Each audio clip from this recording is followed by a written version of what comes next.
Welcome everyone to this IES webinar, More Than the Sum of Their Parts, Interdisciplinarity and Sustainability, Policy, Practice and Professionalism. Today we are delighted to be joined by three expert speakers, Professor Stephen Martin, Dr. Nicola Kemp and Professor Simon Spooner. Today's webinar will provide perspectives on the need for interdisciplinarity in the environmental sciences and sustainability.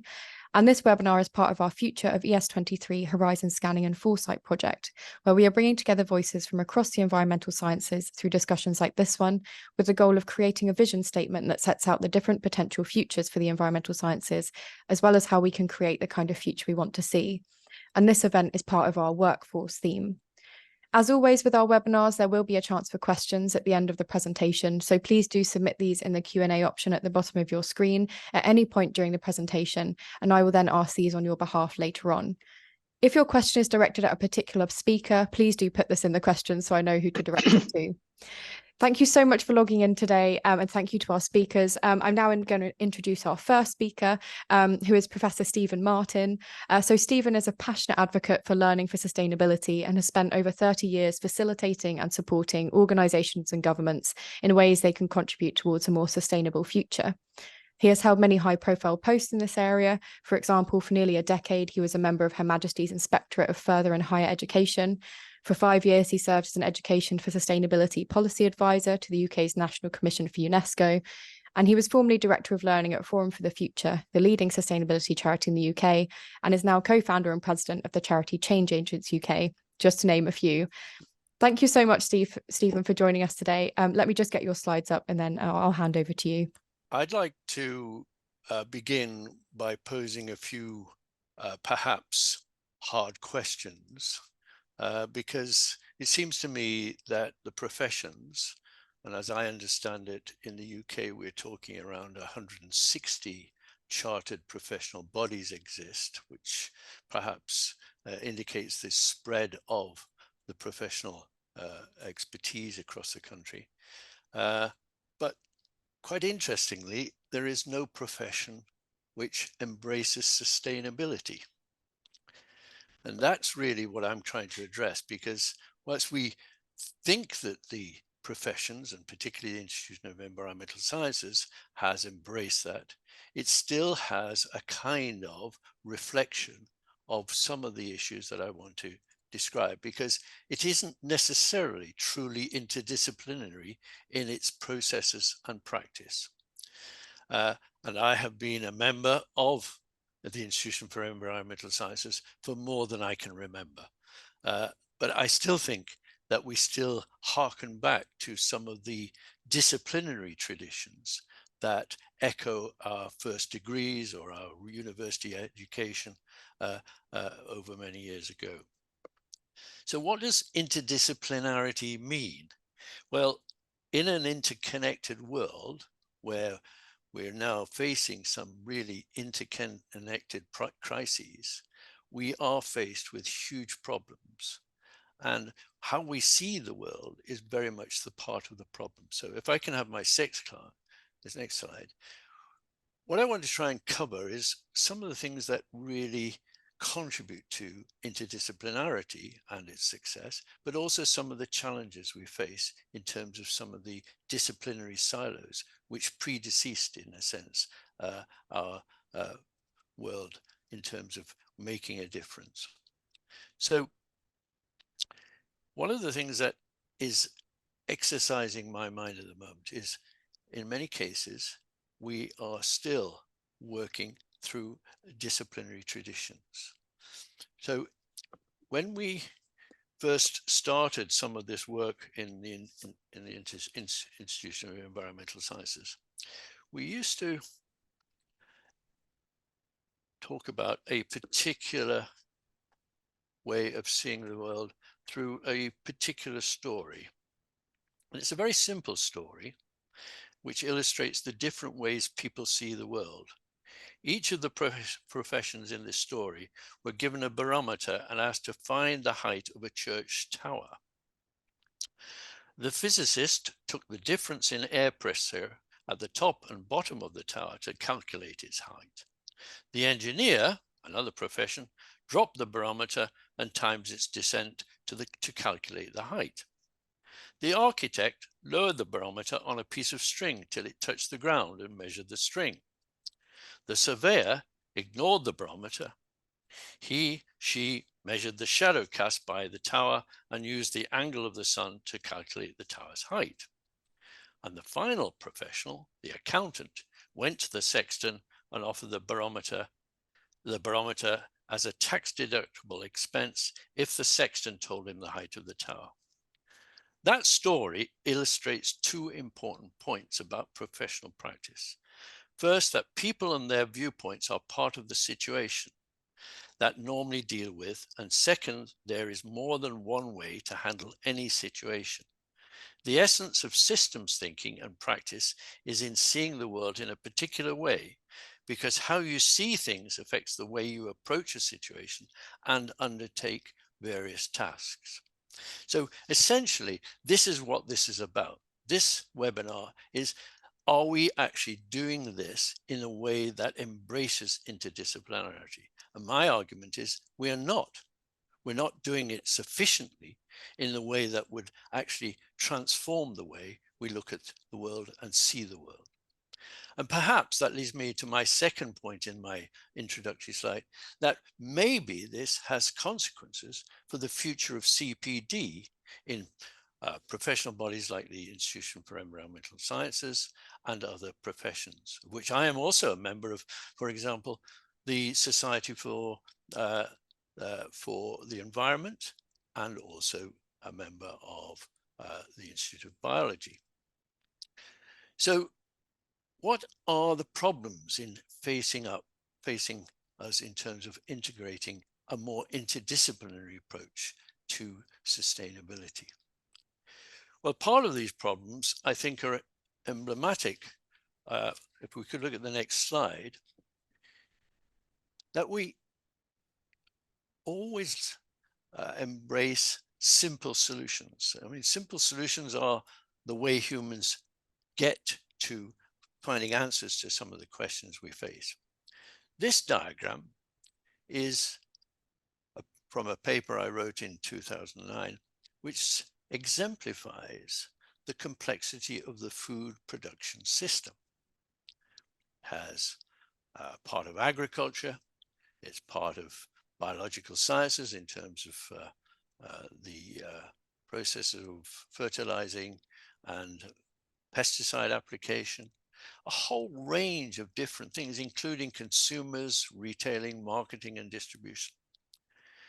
That kind of systems map is really a starting point for looking at that complex system. Yet, in many cases, and particularly in our decision-making process, we seek simple answers. For example, politicians, the media, environmental pressure groups, and developers recognize the power of offering simple solutions, especially in response to a crisis or a lobby. For example, just to give you some examples, identity cards are being introduced to help prevent terrorism. Closed-circuit television is installed to prevent crime. New roads are built to reduce traffic congestion. Catalytic converters are required to be fitted on all fossil fuel-powered vehicles to reduce air pollution, and so on. These are all single-factor solutions that have addressed a symptom rather than a multiple cause of the issue. So my point here is that we never start from the complexity of the situation. Can we have the next slide, please? So when you look at the Brundtland report, which this is a summary of it, we're facing a world in which human activities and their effects were neatly compartmentalized within nations, within sectors, energy, agriculture, trade, and within broad areas of concern, environmental and social. These compartments have begun to dissolve. This applies in particular to the various global crises that have seized public concern. These are not separate crises: an environmental crisis, a development crisis, and an energy crisis. They're all one. So this is what we're trying to get at in terms of interdisciplinarity. that all of these are not single issues, they are multiple issues that have similar and compatible engagement. In fact, if you were to follow on from that quote from the Brundtland Commission, on the next page, it states that ecology and economy are becoming ever more interwoven, locally, regionally, nationally, and globally, into a seamless net of causes and effects. And particularly since the Brundtland report, the interrelationship between issues, thematically, spatially, and temporally, has gained increasing intention. And therefore, we need to give that more and more priority in terms of our professional practice. So if we could move to the next slide, please. The problem, however, is that most of the professional bodies are restricted by their disciplinary traditions. Biologists, chemists, physicists, engineers. And these are some of the issues. The problem with disciplines is they restrict what is perceived and how we see the world. And they draw boundaries, and the boundaries are too narrowly defined. These tend to restrict innovation and creativity. The deep engagement within a discipline can limit reflexivity and a lack of engagement with other disciplines. And heresy and critical questioning of norms, which might be the source of innovation, may be suppressed. Can I have the next slide, please? So we're dealing with a major problem of fragmentation of knowledge. We are not actually beginning to bring all of the knowledge together in a much more coherent and conciliant way. I was reading last night when I was preparing for this session.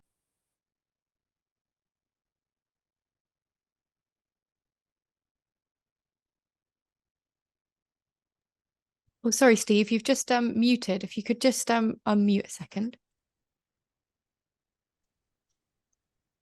I was reading last night a book by one of the great polymaths of the 21st century, Edward Wilson, American biologist, and his book, Consilience. And in the first chapter of this book, he says, most of the issues that vex humanity daily, things like ethnic conflict, arms escalation, overpopulation, abortion, environmental, endemic poverty, to cite several most persistent before us, cannot be solved without integrating knowledge from the natural sciences with that of the social sciences and humanities. Only fluency between the boundaries will provide a clear view of the world as it really is, not as seen through the lens of ideologies and religious dogmas, or commanded by myopic responses to immediate need. Yet the vast majority of our political leaders are trained exclusively in the social sciences and humanities and have little or no knowledge of the natural sciences. The same is true of the public intellectuals, the columnists, the media interrogators, and think tank gurus. The best of their analyses are careful and responsible, and sometimes correct, but the substantive base of their wisdom is fragmented and lopsided. And I think that's still true of much of our decision-making process and our professional practice. So can I move to the last slide now? Just a little bit of a prompt from me that the Institution of Environmental Sciences in 1998 and into the early 2000s was very proactive in thinking about this issue, and that document, still available, is well worth reading.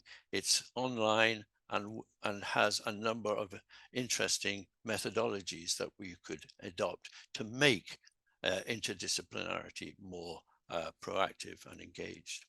And finally, the last slide. So what we need, it seems to me, and I've drawn this from Professor Ray Eisen and his colleague Straw from their book on systems practice and system thinking. is we need a governance system within most of our institutions, and professions would need to think about this carefully. And what is described in A is the current system of how we look at governance.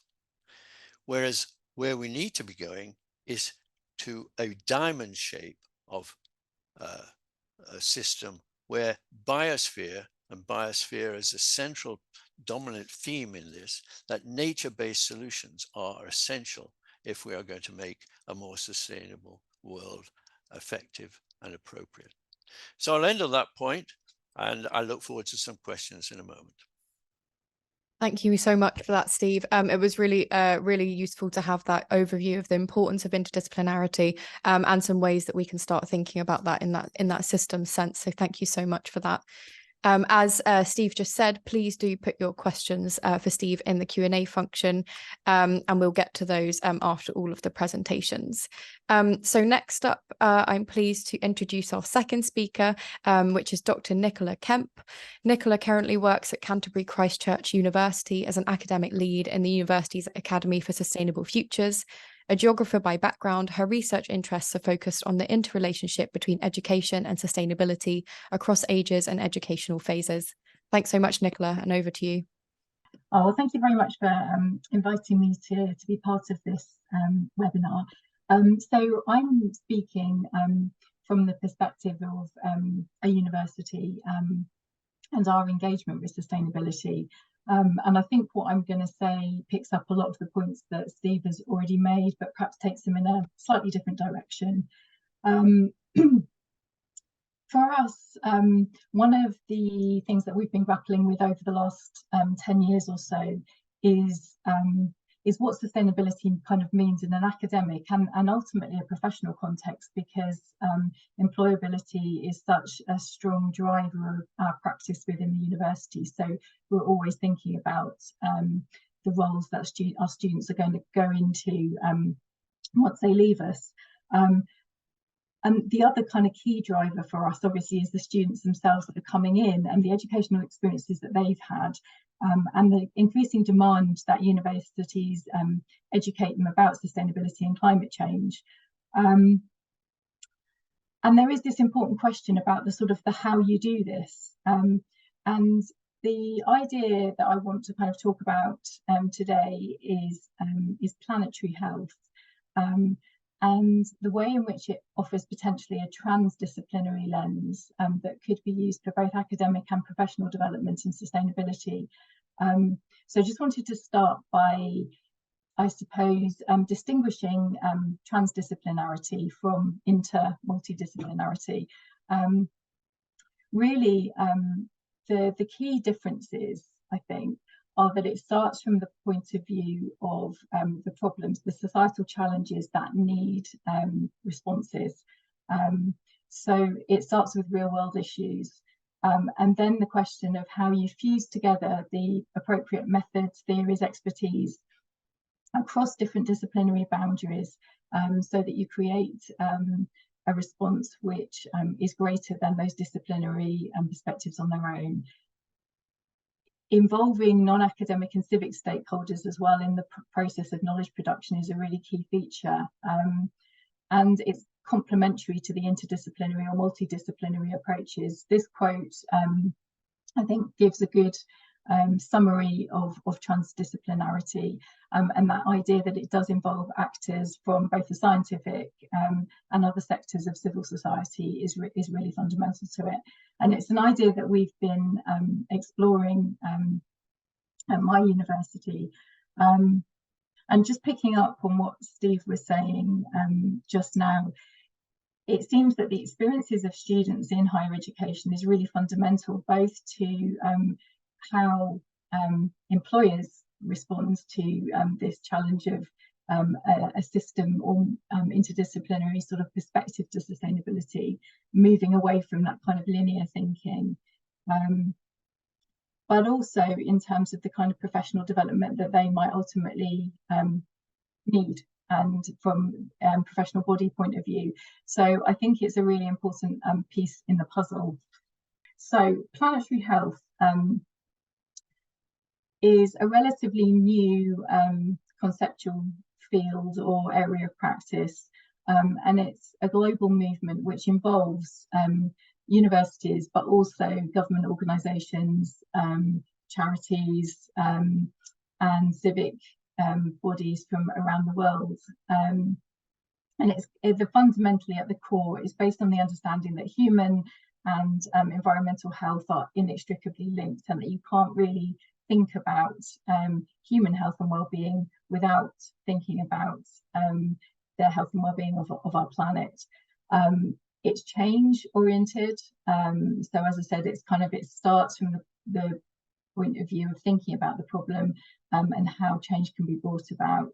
And for us at Canterbury Christ Church, it's been useful in terms of thinking about how we can put our institutional commitment to shaping sustainable futures into practice.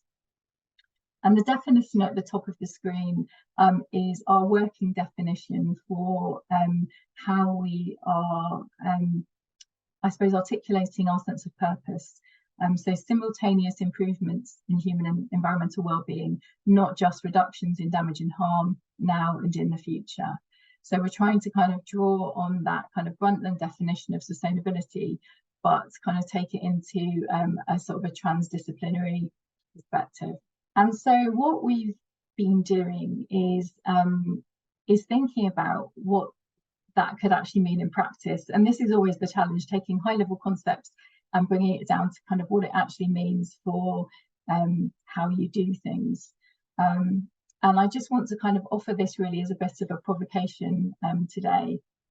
So there is a planetary health education framework, which the link is on the slides, and I'm guessing that these may well be circulated and available afterwards.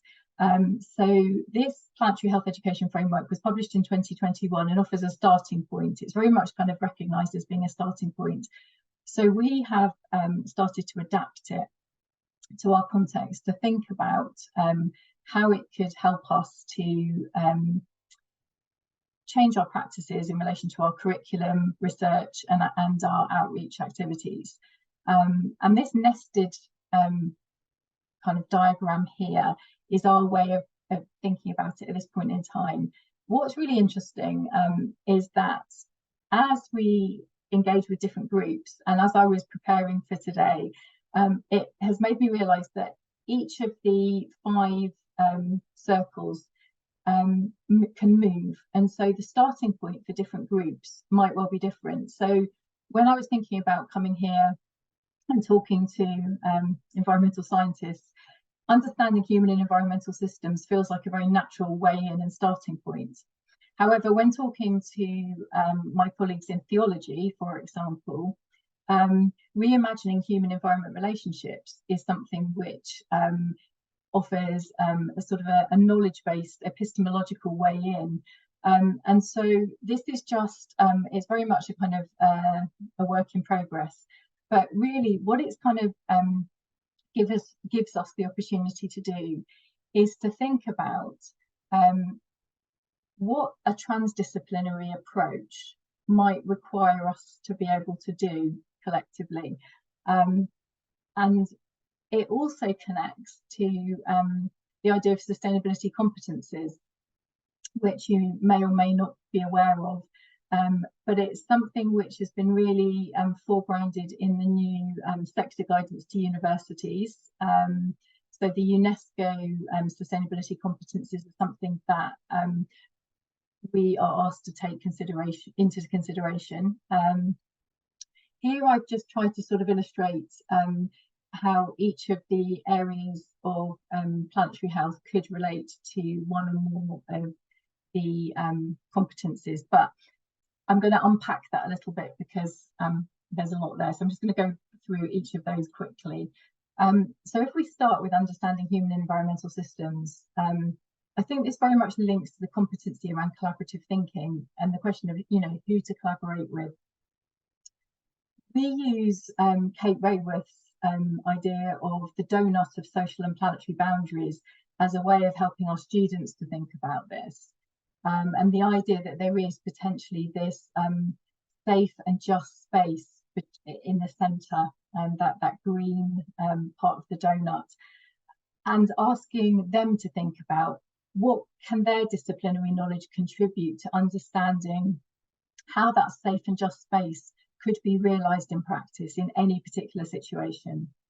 And that really helps to bring home the need for a transdisciplinary perspective, because whilst you know, somebody who's coming in from a biology perspective might well have something to say about biodiversity loss, they may not have that perspective of why that's happening, and how that might relate to some of those other aspects in the social foundation. So why, you know, for food purposes, that might be driving biodiversity loss. So I think it's a really helpful way of just starting to kind of unpack some of this complexity, because it asks, you know, it causes us to ask the question, what other perspectives might we need to be able to understand any particular situation more fully? Systems thinking, Steve's already talked about, and the idea of moving away from that tame or linear thinking, and thinking in terms of wicked problems, moving away from the idea that a particular solution works and could be universally applied, which in education, and particularly in higher education, there is still very much, I suppose, a desire for a silver bullet to what works, that can be tested, tried, applied. And I suppose today I want to offer that provocation of, you know, are we always looking for the what works still in our professional lives? I think it's very alluring to think that there is a solution, and I think this is kind of taking us into the realms of complexity and uncertainty. Can be quite unsettling. It can particularly be so when you're talking to students. The third domain I've called guiding principles, but it's really about values thinking and how our values might influence how we understand our rights and responsibilities and ethical decision making. These values on the right-hand side are the ones that are articulated in the Planetary Health Education Framework. And it's a really interesting exercise just to start to think about how those values might fit or conflict with values that are taken for granted within any particular discipline or practice. Humility is always an interesting one. I think that certainly in academia, there is a strong push to appear knowledgeable, like you have a solution, and to come at that with humility, I think, is a real challenge very often. So I think that they are a really interesting starting point for conversations about professional values, and for some reflection and reflexivity in terms of what our professional values might be. And then this is the element that actually in the Planetary Health Education Framework is actually at the heart, the core of the framework.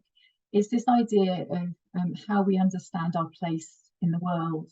And they argue that the dominant understanding is one that human nature relationship is one of separation and disconnect, and that is fundamentally at the heart of unsustainability. And unless we understand that we're always going to just keep on building different types of unsustainability into our lives. And so the idea of being able to kind of be humble about Western ways of knowing, integrating diverse traditions into our understanding. So for us in the university, we try to explore different Indigenous and cultural perspectives, different religious and faith perspectives, as well as different disciplinary perspectives. So that idea of not just biodiversity, but actually kind of knowledge diversity, I think is important in futures thinking, because if we just keep thinking in the same way, we're going to keep acting in the same way potentially. And then the final domain is, as I said at the start, action oriented. It's around movement building and systems change. So the point that we kind of lead up to is from sort of dealing with some of these issues which feel perhaps like they're very far removed from everyday operational practice. By unpacking them, it can help us to rethink our orientation towards action. For us as a university, it's made us think about our education, our research and our outreach, and to try and do that in a way which embraces complexity and uncertainty, humility, all of those values that the planetary health framework articulates. And I suppose really the question that I want to offer as a provocation here is, what kind of professionals does society need now and in the future? And how can we get there in terms of our action orientation, whether we're in the context of a particular discipline, in research, in practice, in our everyday lives. This quote, that transgressing disciplines, and I would argue it goes beyond that, is transgressing existing ways of operating in our professional lives and in the way that we understand knowledge, is vital to being and becoming the professionals that society needs. So that's where I'll end. And there are references at the end of this that if anyone's interested, all of the things that I've referred to are here. So I'm going to stop sharing now. Thank you so much, Nicola. That was really interesting to hear about the planetary health framework. I think that's a really useful tool to think about transdisciplinary and interdisciplinary working. So thank you very much for that. Once again, please put any questions for Nicola in the chat, and we'll get to those after this final presentation. So finally, I'm really pleased to introduce Professor Simon Spooner, an environmental scientist applying scientific models combined with social, economic, political and regulatory methods to address the challenges that we face and help build better infrastructure systems. Over the last 30 years as a consultant with Atkins, and before that at Mott MacDonald, he has had a role in solving many of these challenges, such as the impact of our cities on river water quality, how to track threats like COVID-19 through our water systems, how to incorporate nature-based solutions into our infrastructure, and how to plan better responses to climate change. Thanks so much, Simon. Over to you. Great to join you today. And what I would like to do to sort of address this topic is, first of all, maybe talk about a new narrative on sustainability. It's a personal point of view, it's my own view, but I think we need to evolve our thinking about this. And this also builds very much on what Steve was saying about the biosphere being at the heart of what we do and our being a part of that. So that will take much of what I have to present. And this is about looking at how we go about this change from our current unsustainable to sustainable behaviours and systems. How do we bring that about?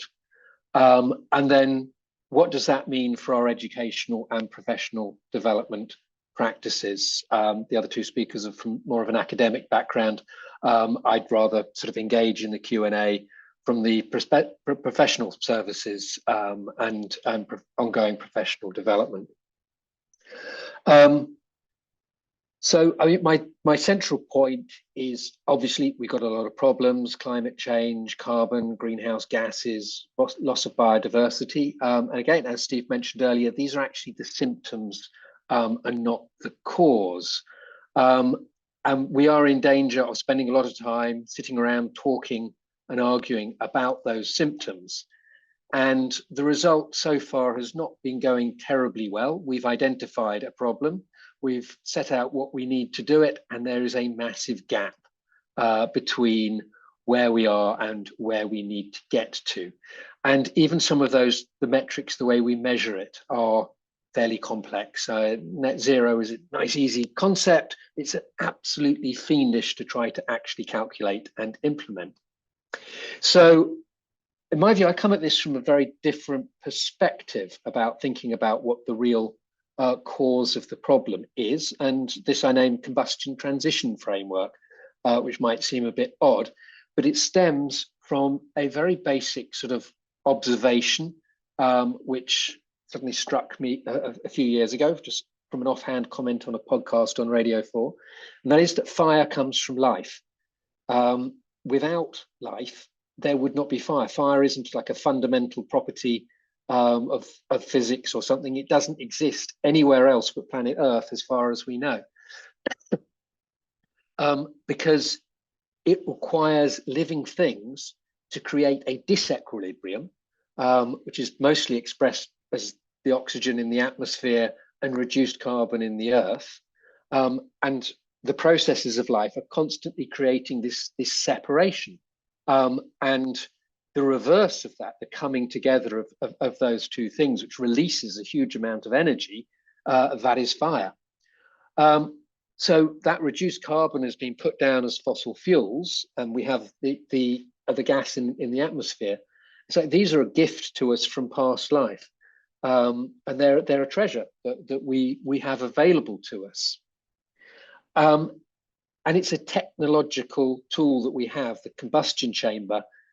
That's what gives us the power. That's how we release that energy. And that is what gives value to the fossil fuels. The fossil fuels in themselves are of very little use. So you can use oil as a nice sort of skin treatment, but other than that, they're not very valuable. But we have an ecological limit, and at the moment it's becoming clear, which is the capacity of our atmosphere. And in just a few decades, we have maybe consumed hundreds of millions of years of what has been left with us. And it's the main causes are the combustion systems, it's the land clearance, and basically just the consumption of the biosphere. But there are technologies behind this, and there are behaviors, and these can change. And just as we have caused so much damage in a few decades, so we can change. So I was talking about this new narrative, and I'll just try and sort of run us through that story. Like a good story, it starts at the beginning and moves forward. So basically, we used to live as part of the biosphere, arose from it, but then we learned to consume it, to burn and clear, to feed ourselves, to make shelter, to heat ourselves. Further than that, we learn to engineer and enhance. Now, enhancing, is the agriculture of not just clearing and planting things, but really organizing the fields, adding fertilizers, structuring things, and increasing the amount of energy. And as time goes on, this becomes more and more complex and integrated. We also profit by burning the treasure of those ancient biospheres. And that's not just the fossil fuels. It's also many of the mineral resources, our two most important mineral resources, iron, steel, and then concrete. These are left by living things. The iron deposited 2 billion years ago due to increases in oxygen due to living things, and the concrete from the bodies of living creatures, most of it. Now, we can control that combustion, and that gives us heat, power, mobility, and products. And those are services that we want. We don't actually want combustion systems. We want the services that we get from them. And at the moment, we get those by burning stuff, but we don't have to. We can change. So the big change, only 50, 70 years ago, really less than 100 years ago, when we learned to really power and scale up combustion and to build our cities. Because before that, most of us lived in poverty, and there weren't so many people on the planet. But then, as the Industrial Revolution takes off and spreads, so huge increase in population, and also most of those people are living much, much more comfortably. The number of people extremely poor is lower than it used to be, whilst most of us do actually much better. As a consequence, there's all the pollution, there's destruction, there's the impoverishment of the living world.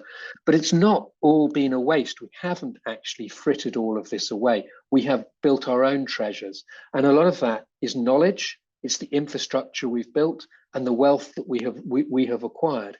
And that knowledge is very important. Without combustion, without burning things in industrial revolution, we wouldn't have that time and space and organization to study and to record our learnings and to be able to spread that. So even those who might be on the losing side in terms of climate change impacts do have the benefit of some of that learning. So what is the way forward? Where do we go? Well, Steve mentioned biosphere is at the heart of things. And I've come up with this sort of scheme of thinking about the biosphere, maybe, which is that we have to stop consuming it. Fundamentally, the problem is that we are consuming the biosphere.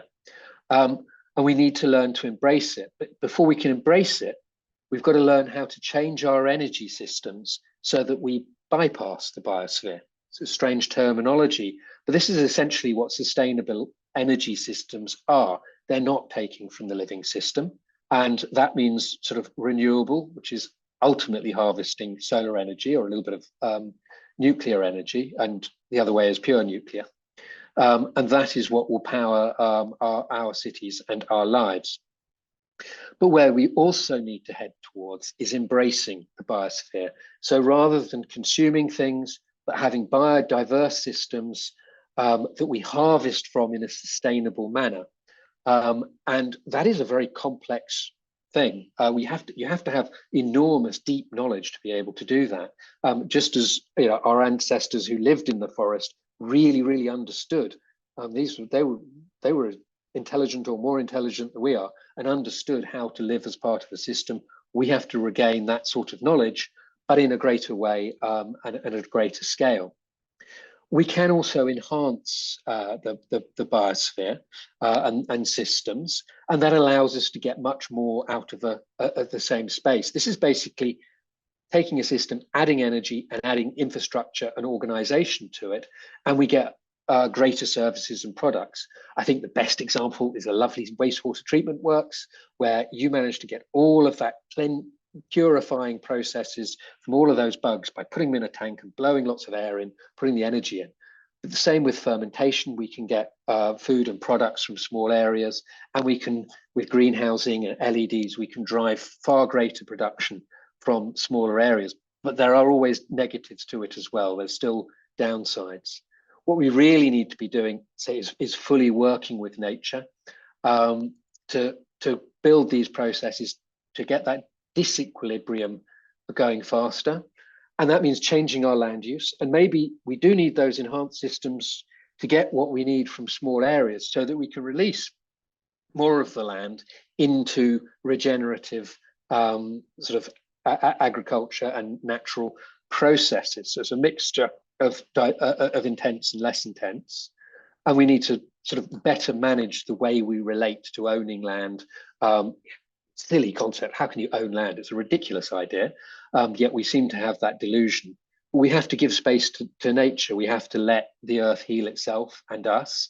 And that means having diversity, understanding symbiosis, and that gives us a resilience in the system. So yeah, thinking about how we own land and how multiple stakeholders, all sorts of people are invested and involved in what happens in any space, and each of us gets benefits and ecosystem services and has to feed into that. So this is sort of a summary of that. I'm not going to go into all of the details, but we are sustained by our biosphere, and that has created that disequilibrium that gives our climate, our beautiful, amazing place on Earth that has come about from living things. We've become dominant and wealthy by consuming that, clearing, burning, using up the treasure.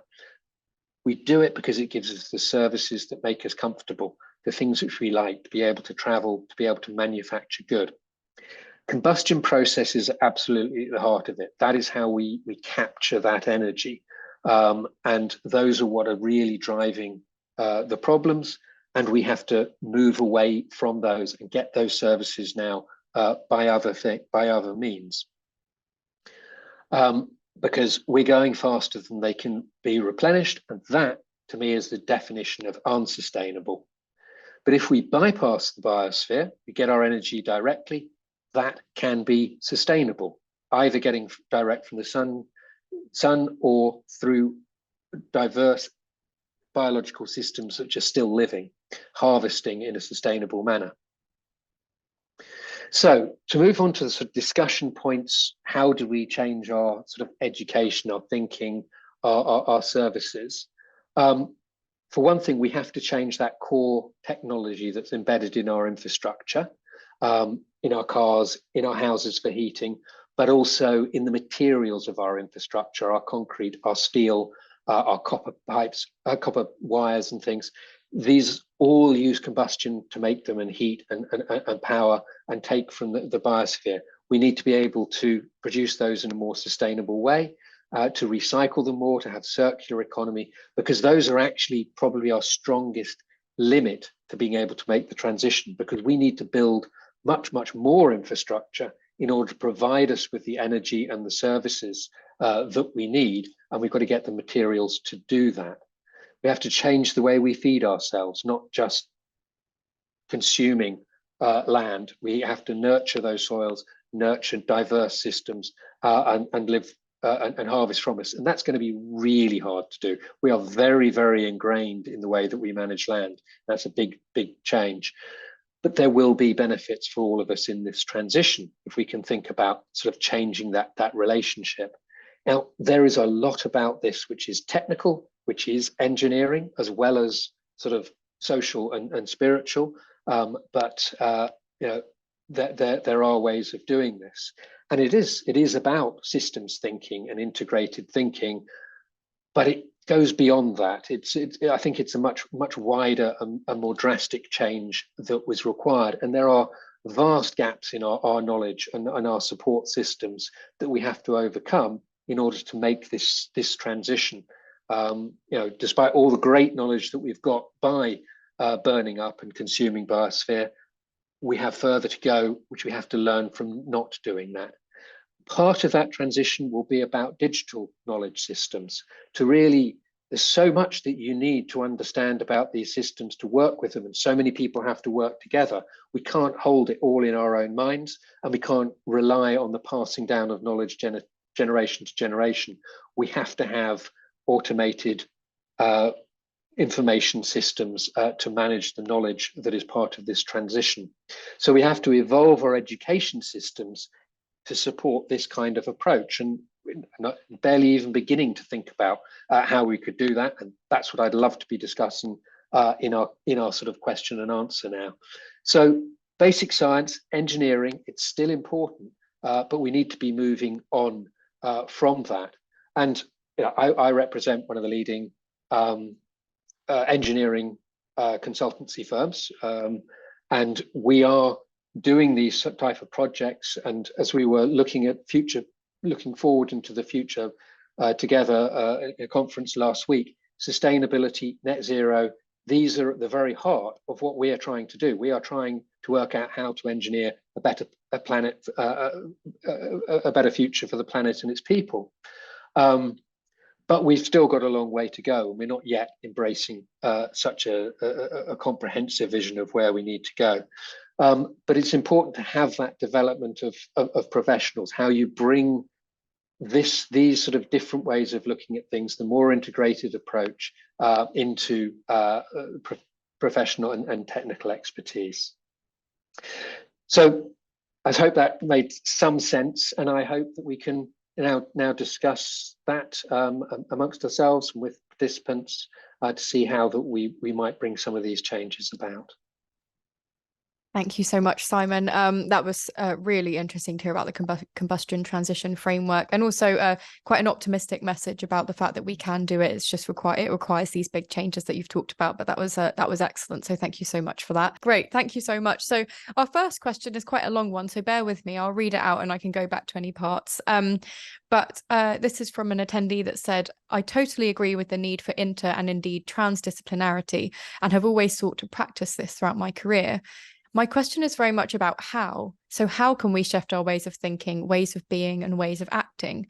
Nicola's point about being driven by the real world issues, not starting from the disciplines, is key and a central tenet of sustainability science, but it won't happen on its own. So what do institutions need to do to make it happen?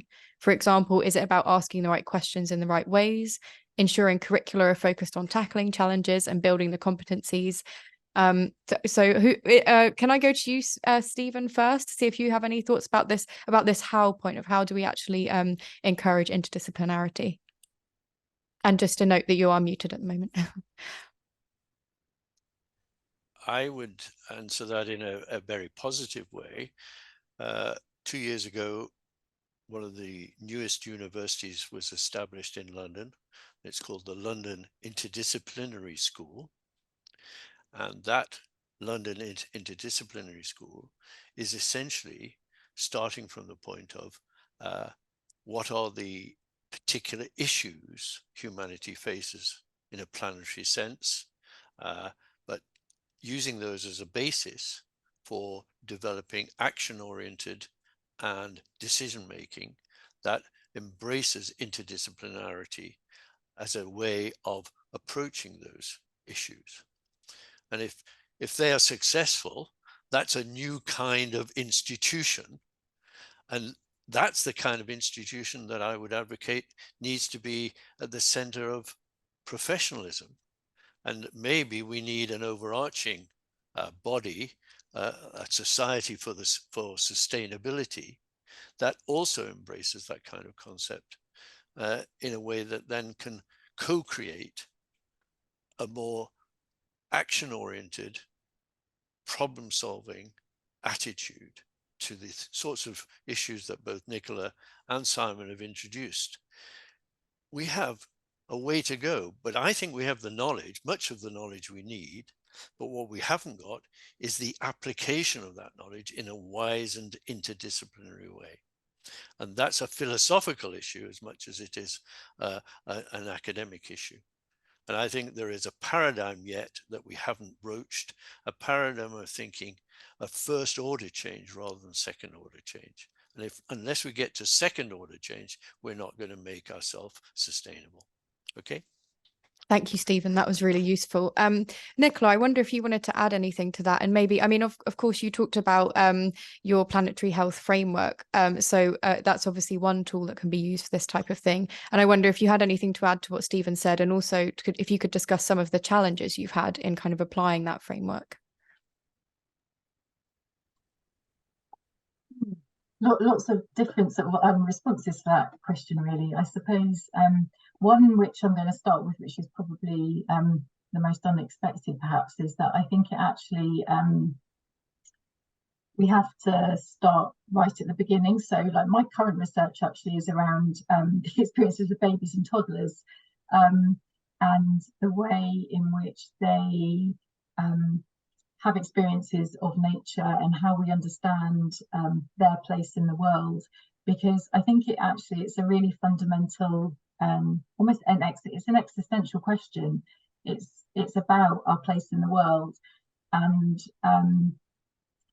the problem, I think, is that we want to continue our lives as usual, a business as usual approach, and we want technology to give us the solutions so that we can continue to do that. And I think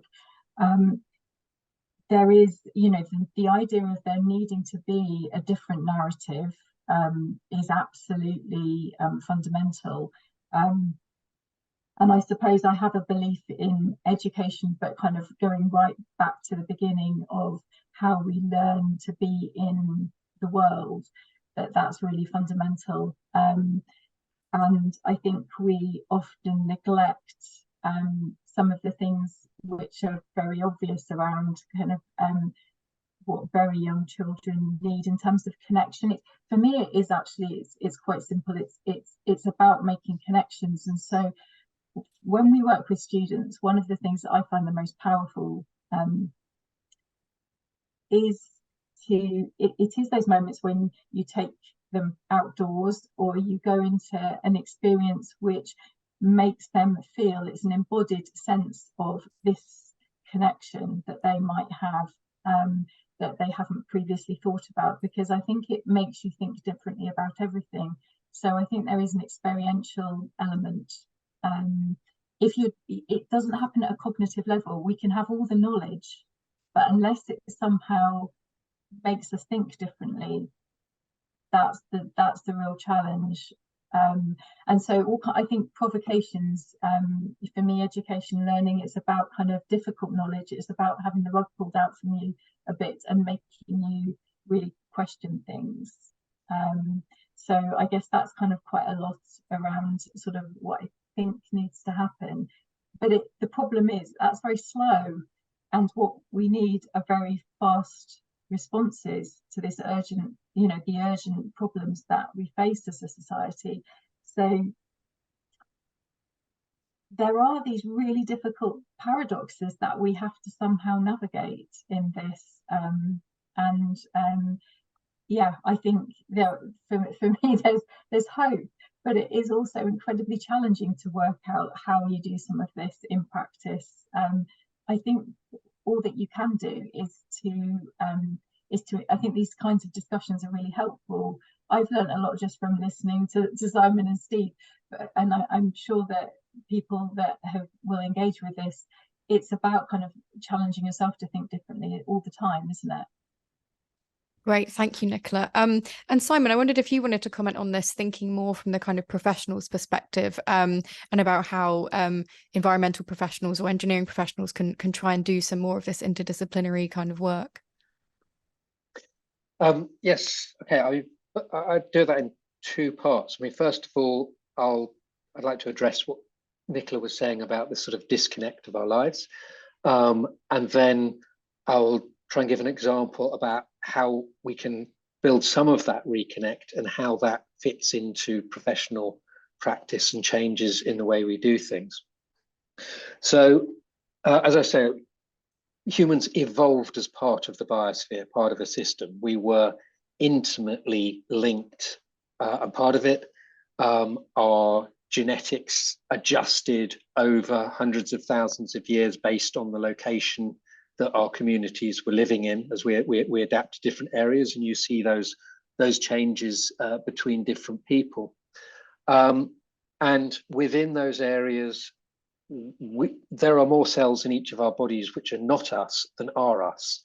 Our biomes in our guts, on our skin, across us, those are from outside, and those previously would have been in a balance with the environment around us. But as we've separated ourselves now in the last few hundred years, we're now massively out of that balance. And you see the consequences of that in the pandemic, not of COVID, but of autoimmune diseases and diseases of affluence, as it were, and obesity. Many of these are because we've lost this balance. I think we also see, as we migrate and move around the world and travel, you can get a sense of disconnect, even more so, that we've lost that connection with who we are. And I mean, I've traveled and lived in other parts of the world for extended periods, and I'm aware when I'm there that I'm no longer quite in the same balance with my surrounding as I am when I'm where I was born. So how do we address this? I can't cover all of that, but one example I would give is from what we're doing in our company, in thinking about how you bring nature-based solutions into our infrastructure and into how we build and develop and manage our land. And yeah, there's a great realization and a movement that that's what we have to do.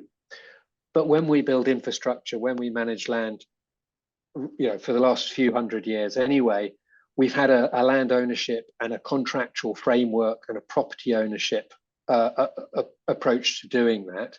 And somebody has an idea, right? This area is mine.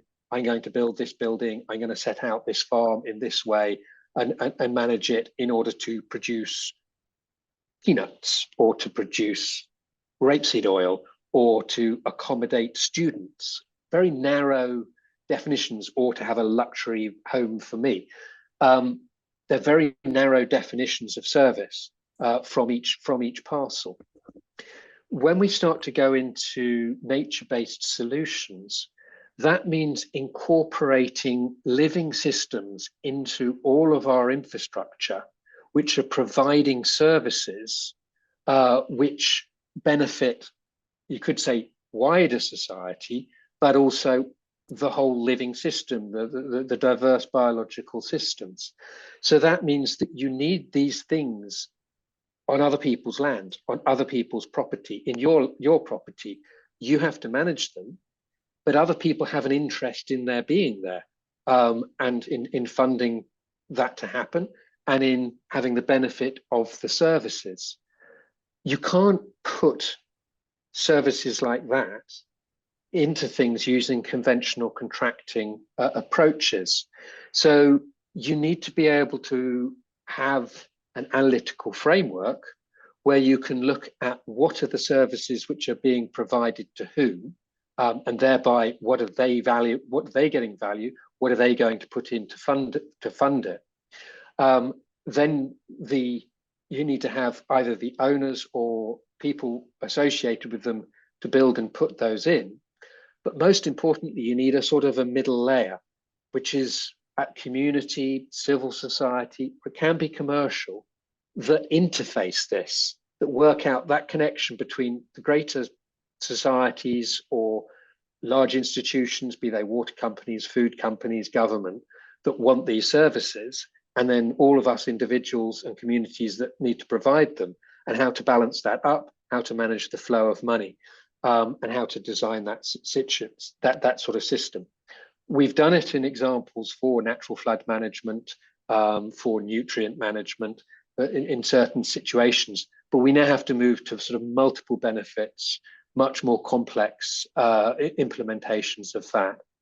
So that's a sort of an example of saying, in terms of professionally, how do you implement this change to move to that sustainable way of living?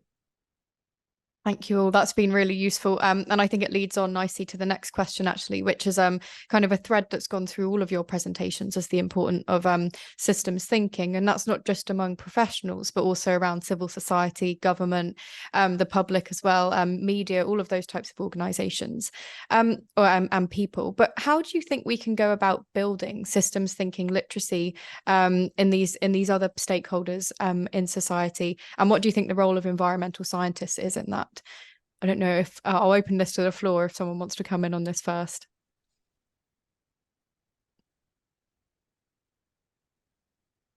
Steve, can I move to you? Well, it's a very good question.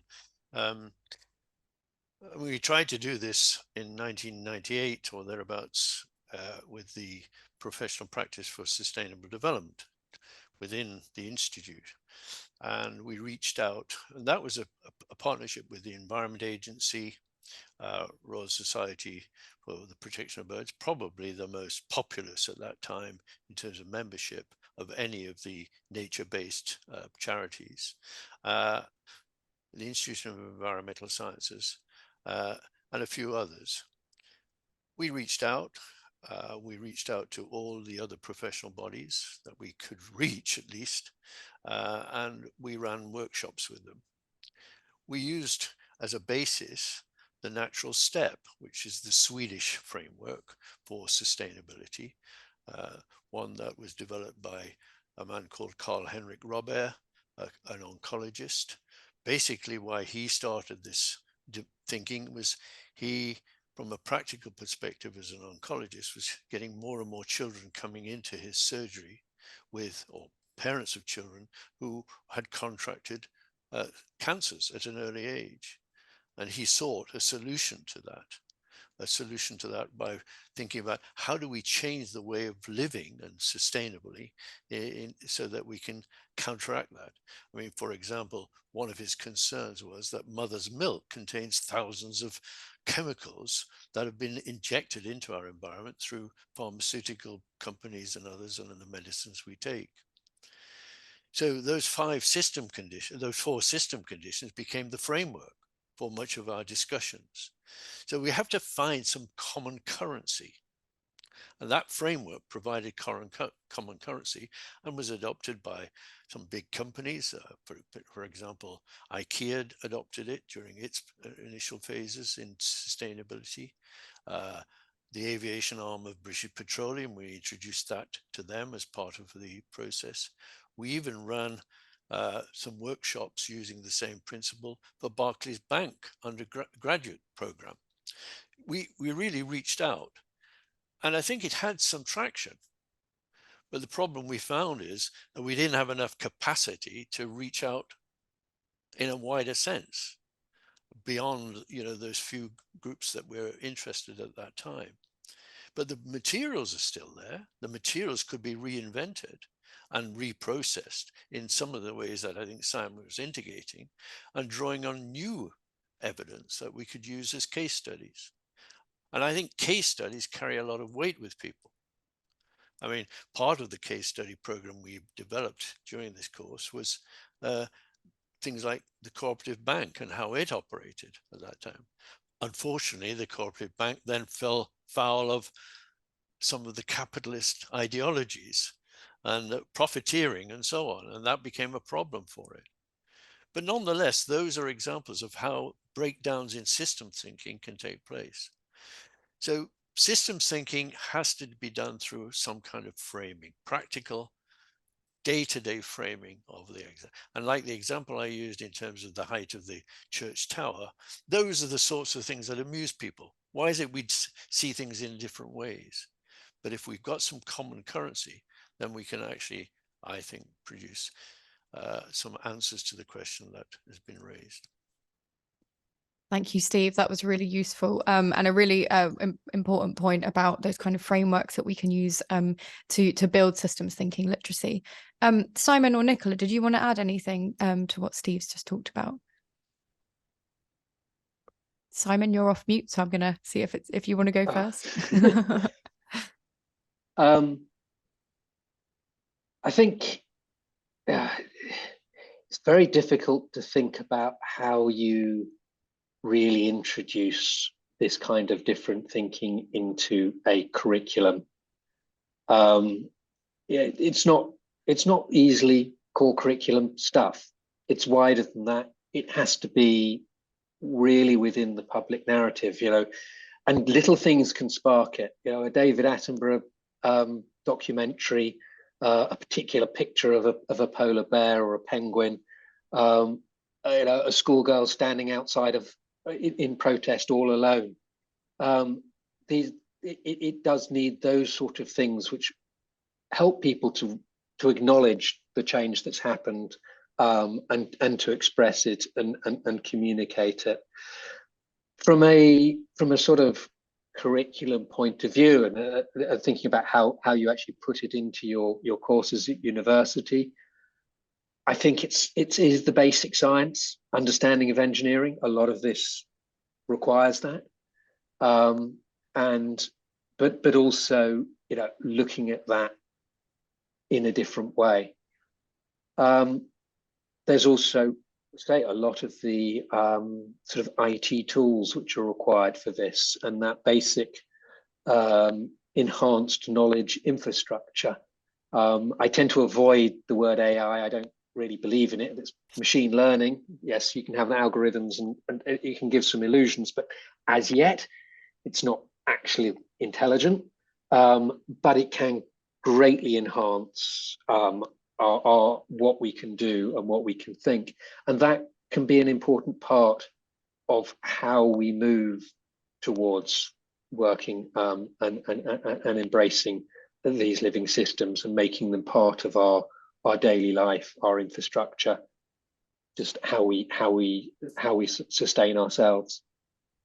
Yeah, I think that's a really important point. Different technological capabilities can really help with kind of visualizing systems and understanding systems, things like digital twins. So I think that's, a good point. And Nicola, I'll open to you now and also kind of ask the other question a bit related to this, which is when you've been using your planetary health education framework, how have students engaged with it, and have they been receptive to it? And do you think this has really helped to build those kinds of systems thinking ideas in their minds? So I suppose the thing to say is that we are still at the stage where we're kind of engaging academics more than students at the moment, actually specifically with planetary health. I think it kind of it brings together an approach that we've been using for a number of years, and I think that students actually are very receptive, because I think it can mean that we're a bit more creative in our approaches to the curriculum, which is, I think, refreshing.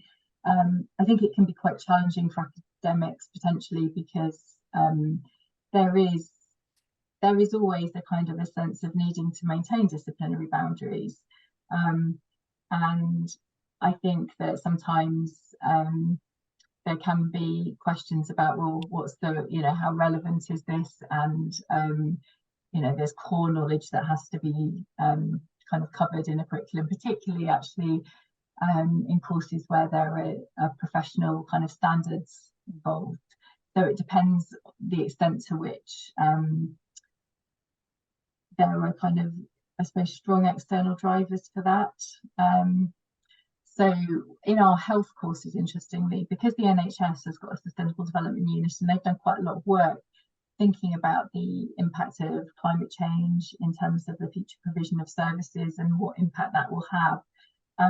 That's been an area where there's been quite a sort of a lot of momentum for change.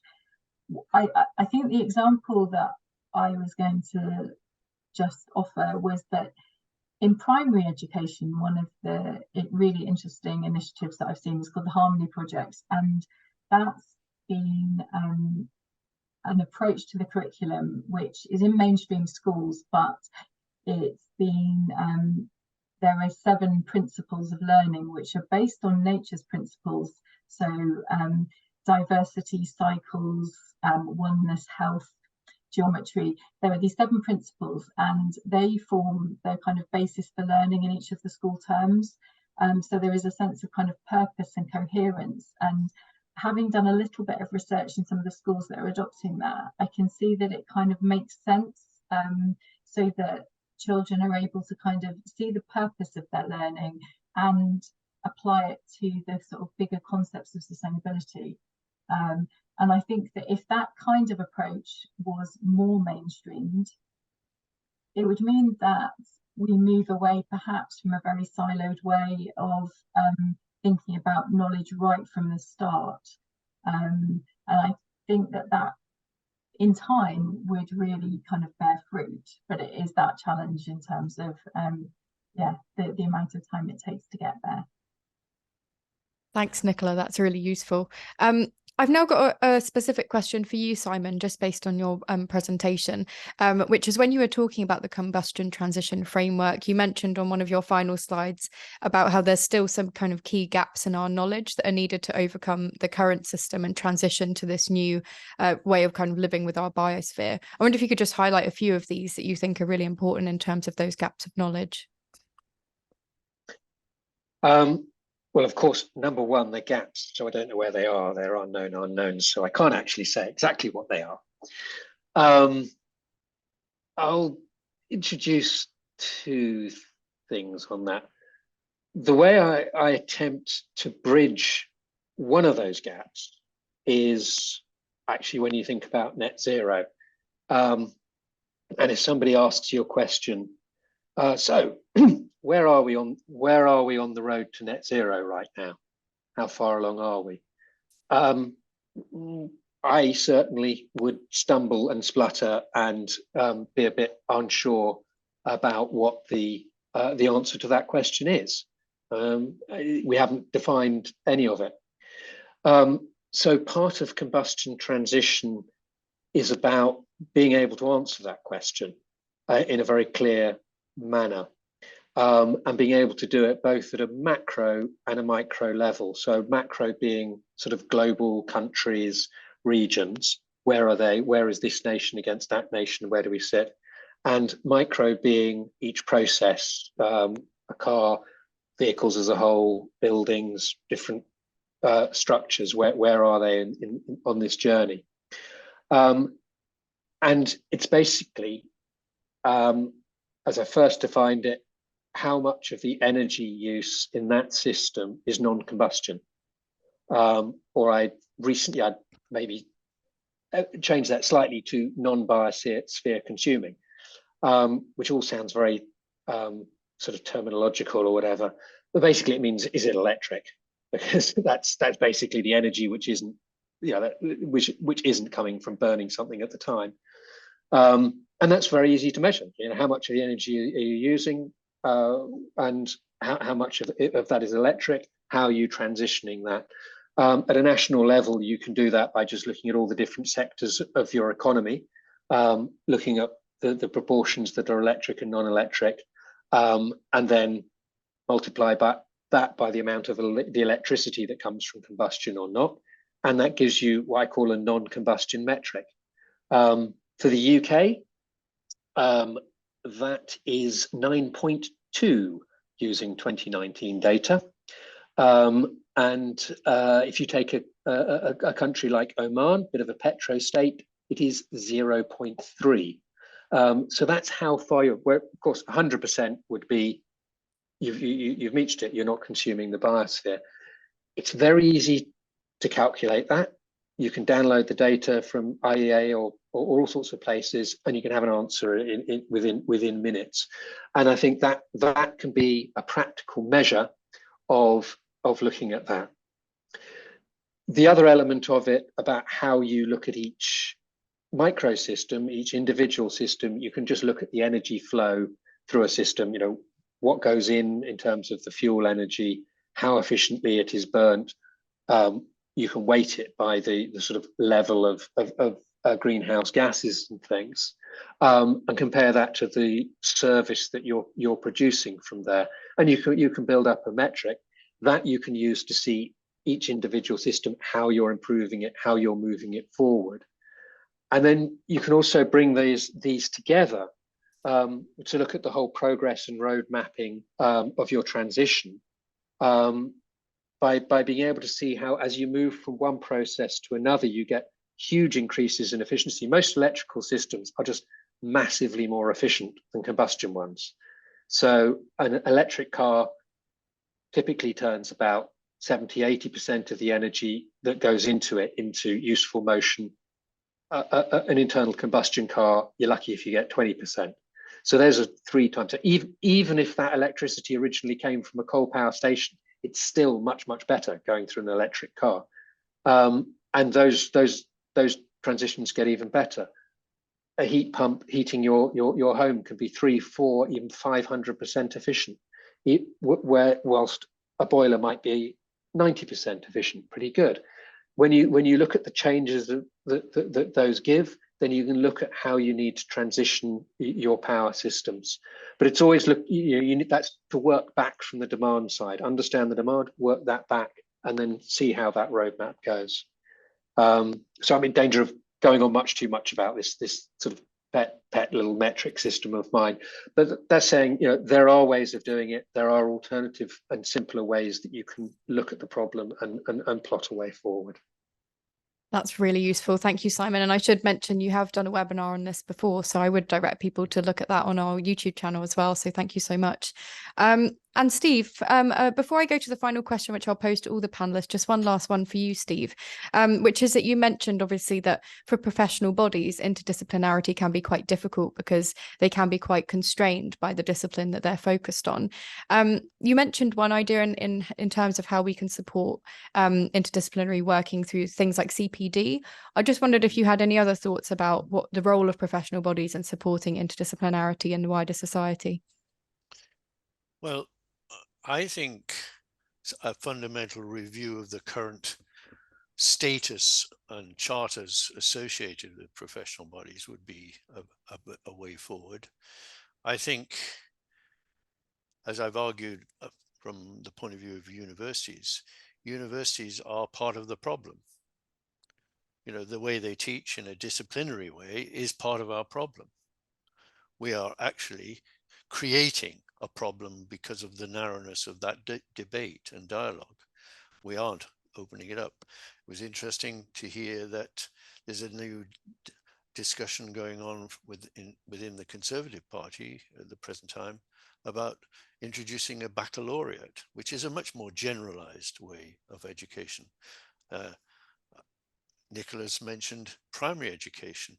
I think primary education, generally spent, is non-disciplinary. It's open and it's interdisciplinary in a broad sense.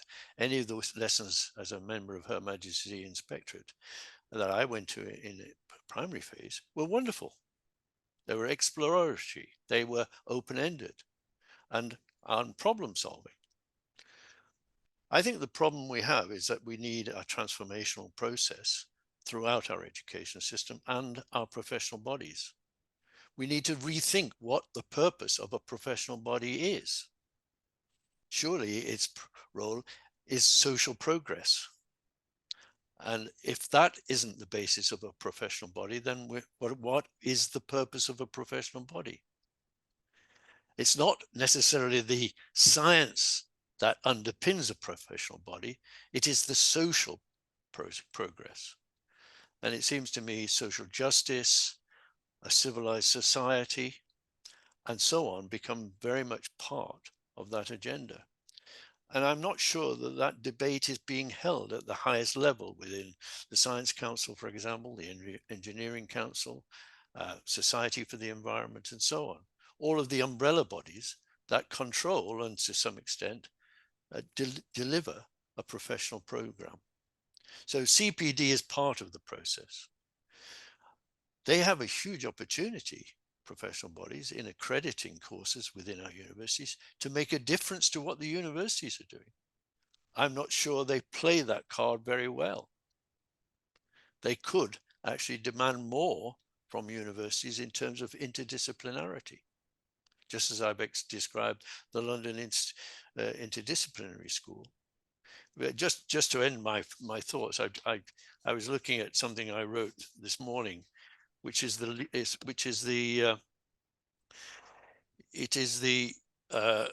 tagline for the London Interdisciplinary School. It says, "For those who want to shape the world, not just fit in, LIS aims to cross traditional subject boundaries and facilitate graduates who are problem solvers capable of tackling complex real-world problems to develop second-order change makers."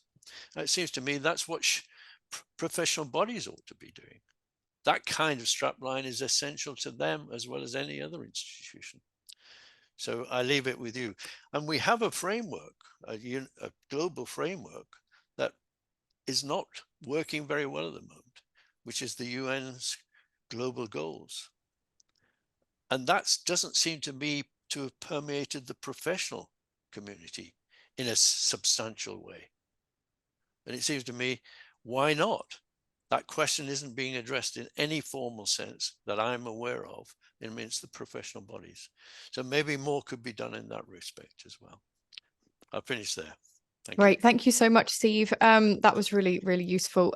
So we're running out of time. So I'm just going to say one last question, which you might recognize this one, Nicola, but I thought it was so well worded and also links very well to what we've been talking about in our Future of ES23 Horizon Scanning project.